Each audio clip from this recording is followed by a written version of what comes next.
The trials and tribulations of being a Parramatta Eels fan.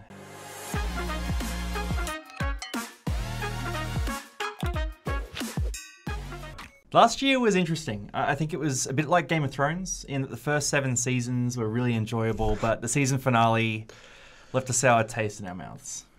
Look, dizzying heights of making that grand final, of beating the Cowboys to get there. But that grand final was a knockout punch. Biz, how do you feel just generally mental health-wise going into this season? Well, I mean, talking about last year's grand final, started drinking at your place at 9 a.m. So it definitely blunted the blow a little. It was a great day if you discount the second half. But I'm actually quite positive on the Eels this year. If I try and take an objective view, there's obviously significant losses, which we'll touch on. But I think there's some optimism on some of the signings as well. They've definitely gone for some of the younger upcoming stars, or hopefully stars, other than obviously Josh Hodgson, who's more of an experienced veteran, which is stark contrast to the early 2010s where the Eels were more of a retirement home. They were targeting players at the back ends of their careers. And I think, in terms of if we touch on the losses now, the 2 big ones are Reid and Isaiah Papali'i. But I think, interesting to hear your views, I think Isaiah is a massive loss. Dynamic second rower, good in defense and offense, game breaker. But on Reid, I actually don't think he's as much of a loss as the media are making it out to be. I think he had an insane year at the start of 2021. He had that long-term shoulder injury, which was a bit of a recurring theme. And he came back and he was solid 2021. And I think in 2022, he was average to above average at best. I think Hodgson, obviously injuries are an issue, but I think at his if he's playing well, if he's just brings strong leadership, which is what the team has lacked, I think he'll be a great signing if he can stay on the park. And I just think the reserve hooker, Mitch Rain, he's underrated. I think he's stronger than a lot of people give him credit for. And I think he can definitely do a job if called upon, if Hodgson's not playing 80. So what are your thoughts on the signings this year? Yeah, I think it's 2 different questions that you're asking there with Reid. If you were asking me, I'm trying to build a club for the next 5 years. Who do I want locked in? It's obviously Reid Marnie. Absolutely. He's borderline Origin level hooker. He's a good young guy. He seems to work hard. He's always racking up 50 tackles. So, no, I really like him as a person, as a player. But if it's a question of who's more likely to win us the comp this year. This year. Just this year. This year. Just one season. I asked everyone on TikTok this, and we got about 1,000 votes on it, and 80% said that Hodgson was a downgrade from Reid. But I think there's definitely an angle you could make to say that Josh Hodgson is a monstrous upgrade on Reid Marnie. So a monstrous upgrade. I don't know. He's got monstrous biceps by looking at the photos this year, but not a monstrous upgrade. Now, let me throw something at you here. Okay. Let's look at the different categories of hooker play and where you rank these guys. So I already know the stats, but running game, who have you got? Hodgson, actually. Reid didn't run much at all last year, I feel. Agreed. I don't have any of the stats, so you can... Yeah, Hodjo crushes him. Yeah. Kicking game. Oh, Hodjo. I think Reid, again, he didn't kick much last year. He kicked quite a bit in 2021, but he took a back seat. Hodjo is the more effective kicker, 100%. As a playmaker? I'm thinking back to Hodgson a few years ago, but Reid the last couple of years has been pretty good, especially around working his big props over the line. But you're going to tell me Hodgson, aren't you? Look, Reid's good, but Hodgson's better. Okay. Hodgson's better. And in terms of leadership in the finals, I don't think it's even a close question. Hodjo's led the England team. Hodjo's led the Raiders in deep finals runs. He's been the best player on the field in big games before. I don't think we've seen that from Reid. I really like Reid. He's really consistent. He's definitely got a better defensive work rate. I'm just going to caveat that. But if you're imagining Parramatta winning a grand final and a hooker was winning man of the match, can you see that being Reid?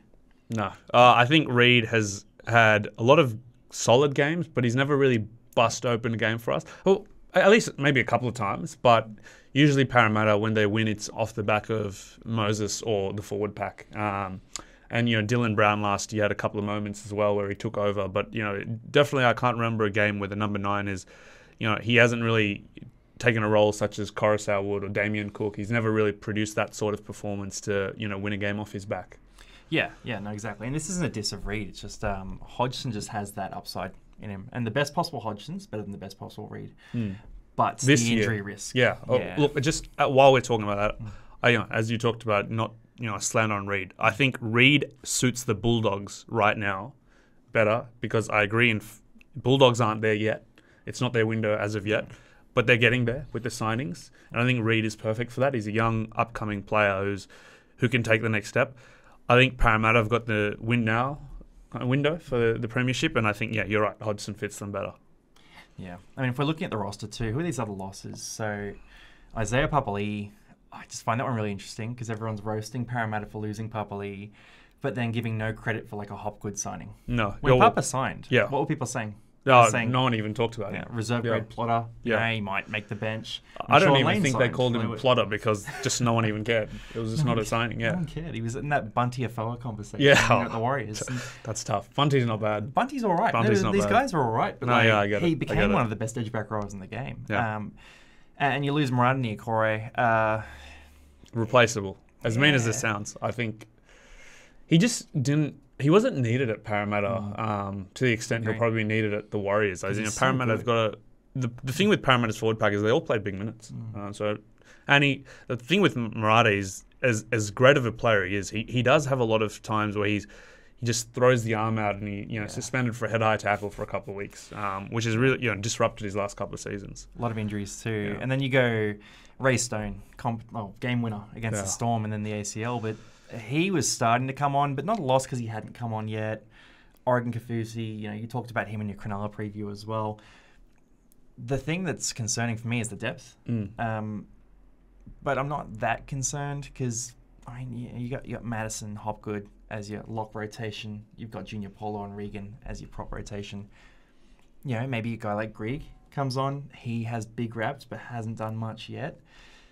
Yeah, we're relying on some of these young guys really kicking on. That's the big thing. Well, speaking of the young guys, and you touched on it before, Hopgood, very underrated signing. Player of the match in the New South Wales, knock-on effect cup at the end of last year in the grand final.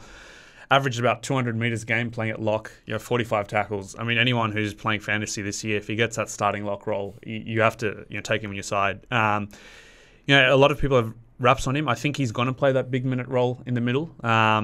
Nathan Brown, he's still there. There's rumours that he'll be going back to the Tigers or leaving the club. He's now done his hamstring, I believe, so he's going to miss the start of the season. But he'll be there. He's definitely fallen out of favour, but they did call upon him in the grand final, showing that they still do have trust for him. But some of these fringe guys like Matt Dury, Jeremy Momsia, I think these guys. They're players who just had disrupted seasons at the previous club. Dury coming off an ACL, big raps on him, played under-19s for the Blues. These guys have the opportunity, and they're the types of signings that Brad Arthur's made the most of. You spoke about Papali'i coming on as a no-name. Lane, he was a bit of a journeyman. Had a great year coming on, then had a bad year, and all the Eels fans got off the Lane train and are back on him last year. He had an absolute beast of a year. But really the spine, other than the 9, Moses is quite young, Dylan Brown's young, Gutherson's still young. They're taking strides forward. So I think, it'll really depend on how these new forward signings come on. But in terms of the depth, I still think, guys like, talking about Greg, but also Kai Rodwell, these sort of signings, I think he's making big strides in preseason, training the house down. You know how that goes. We've already joked about that a few times. I won't do it again. So question there. I think the biggest question for me is attitude. Parramatta is one of these teams that's just been in that top 4 or 5 for years, but they're probably one of the only teams who keeps going through a season with these massive losses. I mean, you don't see these top 4 teams losing like Parramatta do. I mean, cop the belting against the Cowboys last year, continuously get belted by the Souths year in, year out. 1 week winning by 30, 40 versus, Penrith and regular season getting belted by some plodder team the next week. Oh, that lost to the Tigers. Yep. Tigers, Bulldogs, put us around the park. So that's the biggest question for me. I think Hodgson is good for that because that's a mentality. As an Eels fan, we've never really put our finger on it. It happens every year. Every time we look like a threat, they have a brain fade in a game and they just get rolled. Looks like they don't want to be there. So I think that's the biggest question for me. In terms of where I've got them this year, I've probably got them around that 3rd to 5th mark. I think they've just shown they've been able to rotate players into these forward spots that still hover around. I think 2017 they were top 4, 2018 God knows what happened. They got the wooden spoon, and they've been 4th or 5th since 2004. Yeah, that's a taboo subject. I'm not going there. But yeah, last 4 years or so we've been at that 4-5 mark. But I expect that to happen again. The question is, we've beaten the grand final now. Can we take experience and get one further? I'd love to say yes, but I think some of the other teams around that mark are getting better this year. So it'll be a tougher road, whereas I think Parramatta, I'm not sure if they've got better. I don't think they've got much worse, but I think they're pretty much still within that band. So, as a Parramatta fan, I'd love to take that next step, which is the premiership. I mean, runner-up last year. But, how do you see that unfolding? Depends how they react to that grand final. Like, you either come into this season with your tail between your legs and you've got no confidence from it, or you come in embarrassed and you take nothing for granted. And every time you win a game, you think, well, we fell over. We showed our bellies in the grand final. So it means nothing. We won by 60 a bunch of times last year, but what did it mean in the grand final? Beat Penrith twice in the regular season, comprehensively. Doesn't matter at the end. I think, that has to be learning. Storm, beating all these other teams. I've got them just outside the top 4 just because of depth and because I think we're going to see a few more of these players maybe crack into Origin teams, that kind of thing too. Just outside the top 4, prelim exit this year just because the Chooks look really good to me. I'd love to be proven wrong, though. Last year I had them in my grand final pick. I actually had them beating Penrith in the grand final. My pick. So, no, sorry, Para. Okay, yeah. I had a feeling about Para last year. Almost got there. Yeah, so... this one... I think part of it is too, we're still too freshly hurt. And look, absolutely. Any Para fan who's watching this, we will warm up on the Eels once they get a single win. They'll beat the Warriors by 2 and we'll be like, all right, competition time. And then they'll lose to the Dogs the next week by 30 and we won't want to... As long as we don't lose to the Dolphins. Hey, look, Melbourne Storm week 1 season opener down in Melbourne, 2nd March. That'll be a good challenge. Obviously talked about Nathan Brown not being there.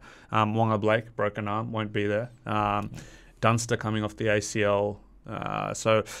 It'll be a question of who fills in these spots. But I think it's a great opener. 2 teams that should be there in the finals at the end of the year. Look, very positive on the Eels. Hopefully proven wrong and we win the premiership. But, hopefully it's a good season. Yeah, and like and subscribe if you're a Para fan and want to see more content from Eels fans about the whole league. But, we're slanted to Para. Anyway, we'll see you on the next one.